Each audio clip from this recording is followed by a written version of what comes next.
சைதாப்பேட்டை ஸ்ரீ குருலிங்க சுவாமிகள். சென்னை அரசியல் கோட்டை மட்டுமல்ல, ஆன்மீக கோட்டையும் தான். ஆலயங்கள் ஏராளம். தவிர சென்னையின் ஒரு மூலையான திருவொற்றியூரில் பட்டினத்தார் சமாதி, இன்னொரு மூலையான திருவான்மியூரில் பாம்பன் சுவாமிகளின் சமாதி, இதற்கு இடைப்பட்ட ராயபுரத்தில் குணங்குடி மஸ்தானின் சமாதி. இந்த 3 சமாதிகளிலும் சூக்ஷ்மமாக உலவிக் கொண்டிருக்கிற சித்த புருஷர்கள்தான் சென்னை நகரத்தை எந்தவிதமான பேராபத்தும் நெருங்க விடாமல் இன்றைக்கும் காவல் புரிந்து கொண்டிருக்கிறார்கள் என்பது தலைநகரில் வசிக்கும் ஆன்மீக அன்பர்களின் அசைக்க முடியாத நம்பிக்கை. இது உண்மைதான் என்பது போல் சுனாமி, புயல், பெருமழை என்று எத்தகைய இயற்கை சீற்றம் வந்தாலும் மற்ற பெருநகரங்களைப் போல் சென்னைக்கு பெரிய அழிவு எதுவும் இதுவரை ஏற்பட்டதில்லை என்கிறார்கள் வயதிலும் அனுபவத்திலும் முதிர்ந்த ஆன்மீக பிரபலங்கள். இந்த 3 சித்த புருஷர்கள் தவிர ஸ்ரீ கண்ணப்ப சுவாமிகள், தம்பிக்கலையான் சித்தர், பாடகச்சேரி சுவாமிகள் போன்ற எண்ணற்ற சித்தர்களும் சென்னை நகரத்திலேதான் சமாதி கொண்டு அருளி வருகிறார்கள். ஆலயங்களும் அதிஷ்டானங்களும் கோலோச்சும் சென்னை மாநகரத்திலேதான் சைதாப்பேட்டை ரயில் நிலையத்திற்கு வெகு அருகே தண்டவாளத்தை ஒட்டி காரணீஸ்வரர் கோயில் தெருவில் ஜீவ சமாதி கொண்டிருக்கிறார் மகான் ஸ்ரீ குருலிங்க சுவாமிகள். இவர் இங்கே சமாதியானது 1887 வருடம்.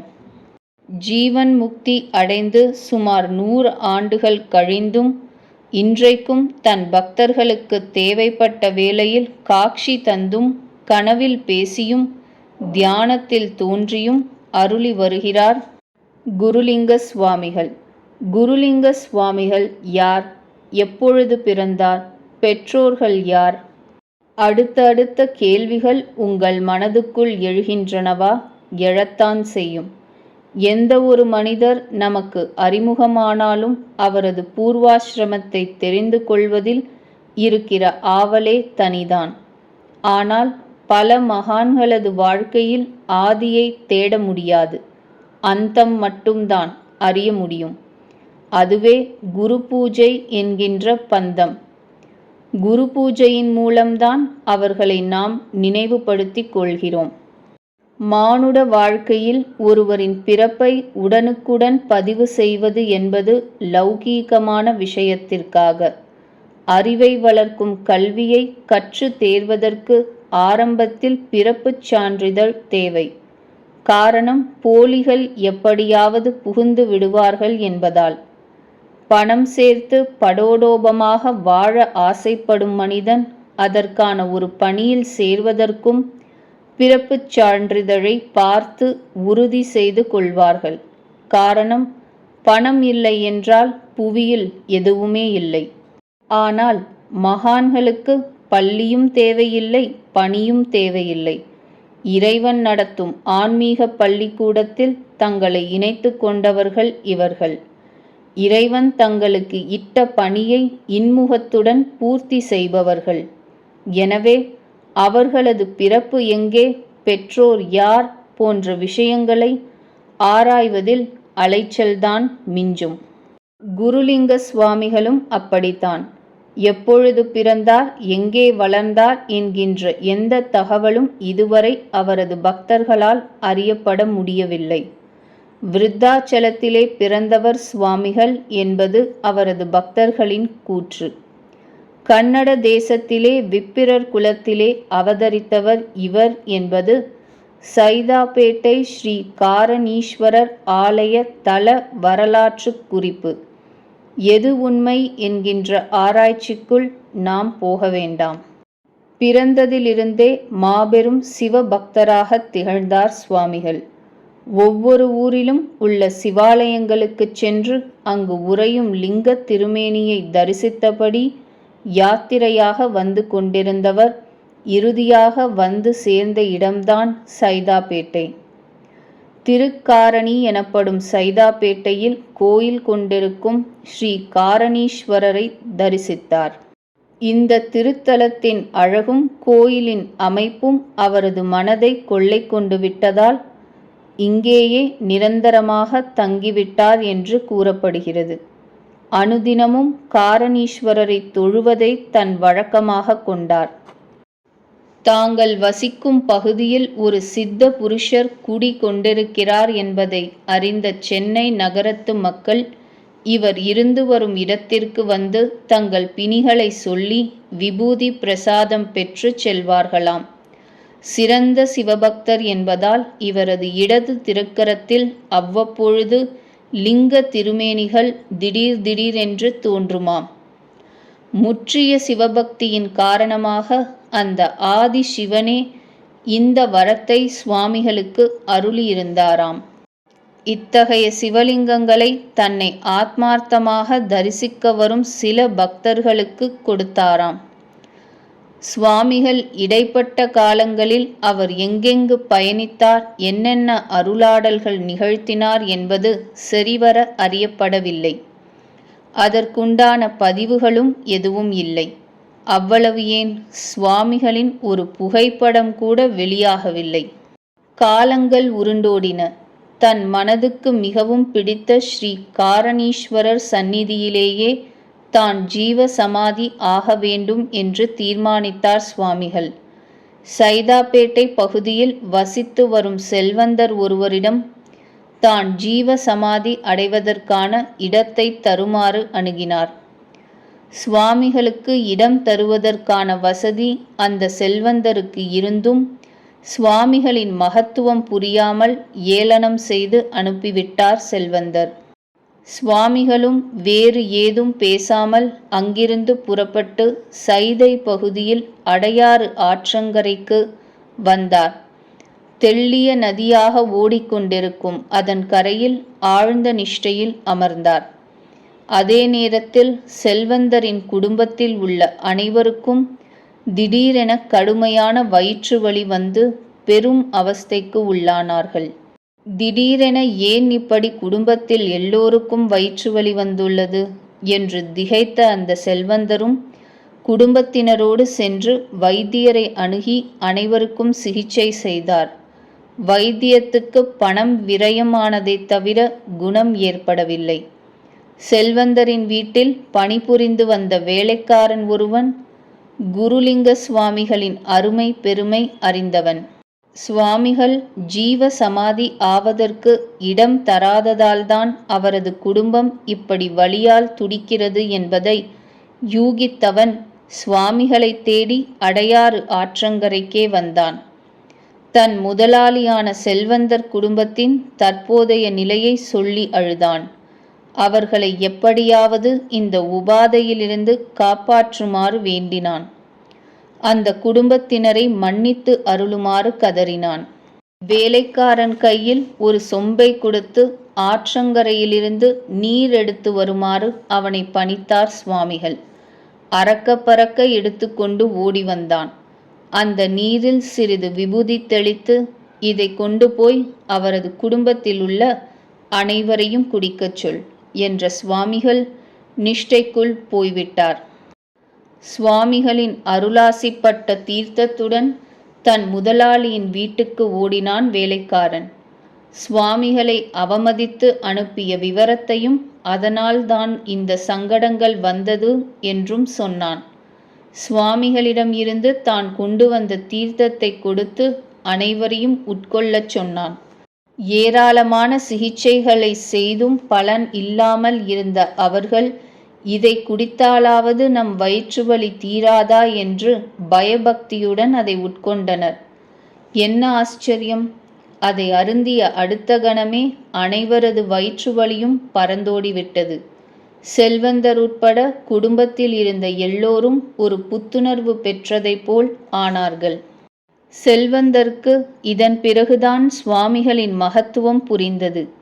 சுவாமிகள் நிஷ்டையில் இருக்கும் அடையாறு ஆற்றங்கரைக்கு குடும்பத்தினரை கூட்டிக் கொண்டு ஓடினார். அவரது திருப்பாதங்களில் அனைவரும் வீழ்ந்து நமஸ்கரித்தனர். கண்களில் நீர் மல்க எங்களை மன்னித்து அருளுங்கள் என்று கதறினார் செல்வந்தர்.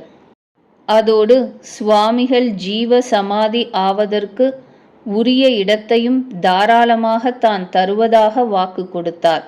தவிர ஜீவ சமாதி ஆன பின் செய்ய வேண்டிய முன்னேற்பாடுகளையும் தானே முன்னின்று செய்ய ஆரம்பித்தார் செல்வந்தர். அந்த இடம்தான் இன்றைக்கு சுவாமிகளின் ஜீவ சமாதி இருக்கும் இடம். ஏராளமான இடத்தை அன்றைய தினத்தில் சுவாமிகளுக்கு அவர் வழங்கி இருந்தாலும் பல பகுதிகள் பின் நாட்களில் ஆக்கிரமிக்கப்பட்டு விட்டனவாம். விளைவு மகானின் ஜீவ சமாதி குறுகிவிட்டது. 1887 வருடம் கார்த்திகை மாதத்தில் 4வது திங்கட்கிழமை அன்று நள்ளிரவு வேளையில் தான் ஜீவ சமாதியில் அமரப்போவதாக தன் பக்தர்களிடம் முன்னரே தெரிவித்திருந்தார் சுவாமிகள். இத்தனை நாள் தங்களுக்கு அருளாசி வழங்கி காத்து வந்த மகான் ஜீவ சமாதி ஆகப் போகிறார் என்பதை அறிந்த அவரது பக்தர்கள் மீளா துயரில் ஆழ்ந்தனர். இருந்தாலும் யதார்த்தத்தை உணர்ந்தவர்கள் அந்த நிகழ்வை காண வேண்டும் என்பதற்காக குவிந்தனர். இன்னும் சில மணி நேரத்திற்குள் தங்களிடம் இருந்து பிரிய போகும் சுவாமிகளுக்காக அங்கே நமச்சிவாய கோஷமும் அன்னதானமும் குறைவில்லாமல் நடந்தது. தான் ஜீவ சமாதி அடையும் முன் ஸ்ரீ காரணீஸ்வரர் ஆலயத்தை 3 முறை வலம் வந்தார் சுவாமிகள். அதன் பிறகு அங்கு கூடியிருக்கும் பக்தர்களுக்கு ஆசி வழங்கினார். நமச்சிவாய முழக்கம் எல்லா திசைகளிலும் எழும்ப நள்ளிரவு சரியாக 12 மணிக்கு சமாதிக்குள் இறங்கி நிரந்தர நிஷ்டையில் ஐக்கியமானார் சுவாமிகள். பிறகு சமாதி எழுப்பப்பட்டு சிவலிங்க திருமேனி பிரதிஷ்டை செய்யப்பட்டது. அன்றே வழிபாடும் துவங்கியது. சுவாமிகள் மீது மிகுந்த பக்தி கொண்ட சகுந்தலா அம்மையார் என்பவர் 40 வருடங்களுக்கும் மேலாக ஜீவ சமாதியை பராமரித்து வந்துள்ளார். அந்த அம்மையாரும் 2006ஆம் ஆண்டு தனது 86வது வயதில் சமாதியாகிவிட்டார். இதன்பின் ஆத்ம விழிப்பு உணர்வு சபை அன்பர்கள் ஜீவ சமாதியை நிர்வகித்து வருகிறார்கள். இந்த சபையினரின் முயற்சியால் கடந்த 31/1/1999 தைப்பூச தினத்தன்று ஜீவ சமாதி ஆலயத்திற்கு கும்பாபிஷேகம் நடந்துள்ளது. சுவாமிகளின் அருளாசியோடு ஆத்ம விழிப்பு உணர்வு சபை அன்பர்கள் ஒத்துழைப்புடன் கும்பாபிஷேகமும் சமீபத்தில் நடந்து முடிந்தது. சுவாமிகளின் குரு பூஜை திருவிழா டிசம்பர் மாதம், அதாவது சுவாமிகளின் சமாதியான கார்த்திகை மாத 4வது திங்கட்கிழமை சோமவாரம் அன்று அனுஷ்டிக்கப்பட்டது. ஒவ்வொரு வருட குரு பூஜையையும் 3 நாட்கள் கொண்டாடி வருகின்றனர் அவரது பக்தர்கள். குரு பூஜை தினத்தன்று சுவாமிகளின் திருமேனிக்கு விசேஷ அபிஷேகம், ஆராதனை, அன்னதானம், சந்தன காப்பு அலங்காரம், வீதி உலா போன்றவையும் விமரிசையாக நடைபெறும். தன் பக்தர்களுக்கு இன்றைக்கும் பல அற்புதங்களையும் அதிசயங்களையும் நிகழ்த்தி காண்பித்து கொண்டிருக்கிறார் சுவாமிகள். இதை கண்கூடாக அனுபவித்து வருகிறார்கள் அவரது அருளாசிக்கு பாத்திரமான பக்தர்கள். தங்கள் வீட்டில் திருமணம், குழந்தை பேறு இல்லாமை, பிரசவம் போன்ற நிகழ்வுகளின் போது முன்னதாகவே சுவாமிகளின் சந்நிதிக்கு வந்து பிரார்த்தித்து செல்வது பக்தர்களின் வழக்கம். குருலிங்க சுவாமிகளின் பக்தர் ஒருவர் நம்மிடம் சொன்னார், சுவாமிகளின் பக்தர்கள் இல்லத்தில் இருப்பவர்கள் பிரசவத்துக்காக மருத்துவமனையில் அனுமதியாகியிருந்தால் அந்த குடும்பத்து பெண்கள் அனைவரும் ஓர் அனுபவத்தை நிச்சயம் உணர்ந்திருப்பார்கள், உணர்ந்தும் வருகிறார்கள். அதாவது சுவாமிகளின் அருட்பிரசாதமான விபூதி தங்கள் கைவசம் இல்லாவிட்டாலும் அவர்கள் அனுமதிக்கப்பட்டிருக்கும் அந்த பிரசவ வார்டுக்குள் திடீரென விபூதியின் மனம் குப்பென்று வீசும். வினாடி நேரத்தில் வரும் இந்த வாசனையை வைத்தே சுவாமிகளின் அருள் தங்களுக்கு அந்த நேரத்தில் கிடைத்துவிட்டதாக எண்ணி சந்தோஷப்படுகிறார்கள் பெண்கள். பிரசவமும் சுலபமாக நடந்தேறும். இதே போன்ற அனுபவம் என் மனைவி மற்றும் சகோதரியர் மகப்பேறுக்காக மருத்துவமனையில் அனுமதிக்கப்பட்டிருந்த போது அவர்கள் உணர்ந்ததாக பிற்பாடு என்னிடம் சொல்லியிருக்கிறார்கள். சென்னை தவிர பல வெளியூர்களிலும் உள்ள சுவாமிகளின் பக்தர்களும் இந்த அனுபவத்தை நம்மிடம் சொன்னது ஆச்சரியம். எந்த ஒரு பிரார்த்தனையாக இருந்தாலும் சரி, தன் சந்நிதி தேடி வந்து மனமுருக பிரார்த்திக்கும் பக்தனை சுவாமிகள் ஏமாற்றுவதில்லை. அதுபோல் இன்டர்வியூ, ஸ்கூல் அட்மிஷன் போன்ற எந்த ஒரு நல்ல நிகழ்வுக்கும் முன்னால் சுவாமிகளின் சந்நிதிக்கு பூ, பழங்கள், ஊதுபத்தியோடு வந்து அவரது திருப்பாதம் பணிந்து வேண்டுகிறார்கள் பக்தர்கள். இன்னொரு அன்பர் கூறினார், சுவாமிகளின் அருளாசிக்கு பாத்திரமான சென்னை 1000 விளக்கு அன்பர் ஒருவரின் 1.5 வயது குழந்தை முதல் மாடியிலிருந்து தவறி கீழே விழுந்துவிட்டது. குழந்தை அலறி துடித்தது. சம்பவத்தை பார்த்துவிட்டு அந்த அன்பர் சுவாமிகளை மனமுருக வேண்டிக் கொண்டே பதைபதைப்புடன் ஆஸ்பத்திரிக்கு கூட்டிச் சென்றார்.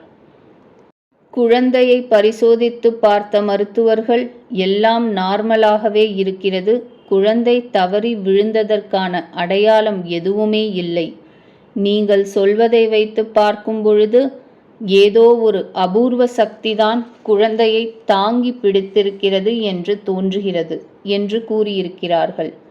இருந்த இடத்தில் இருந்து கொண்டே மகானை நினைந்து அவருக்கு நமஸ்காரம் செய்து வீடு திரும்பினார் அந்த அன்பர். சுவாமிகள் ஜீவ சமாதியை தரிசிப்போமா? காரணீஸ்வரர் கோயில் தெருவில் மிகவும் சிறு கோயிலாக இந்த ஜீவ சமாதி காட்சி தருகிறது. மேலே முகப்பு கோபுரத்தில் சுவாமிகள் சிறு சுதை உருவம். கருவறைக்கு விமானம் உண்டு.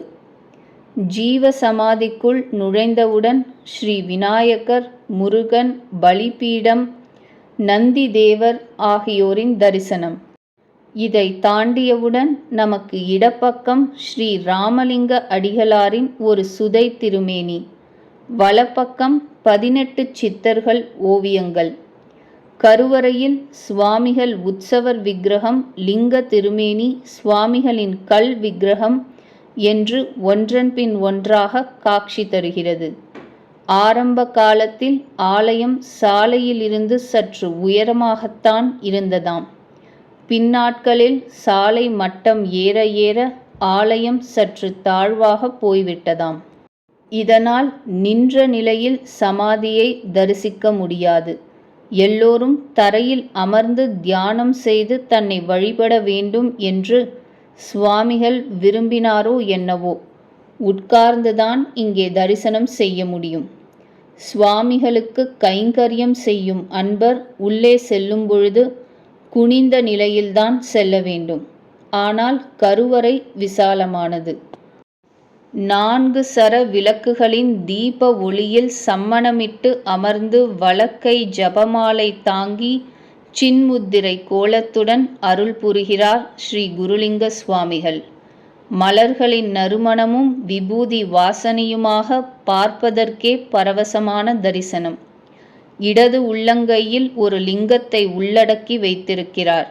சுவாமிகளின் திருக்கரத்தில் அடிக்கடி லிங்கம் உருவாகும் என்பதை குறிப்பதற்காக இப்படி ஒரு காட்சி போலும். தலையில் கொண்டை, நீண்ட தாடி என்று காட்சி தரும் சுவாமிகளின் திருவுருவம் நம்மிடம் பேசுவது போல் தத்ரூபமாக காணப்படுகிறது. சென்னையில் இப்படி ஒரு ஜீவ சமாதியா என்கின்ற ஆச்சரியம் உங்களுக்கு ஏற்படுகிறதல்லவா? ஸ்ரீ குருலிங்க சுவாமிகளின் குரு பூஜை வருகிறது. குடும்பத்தோடு சென்று குருவருள் பெறுங்கள். திருச்சிற்றம்பலம்.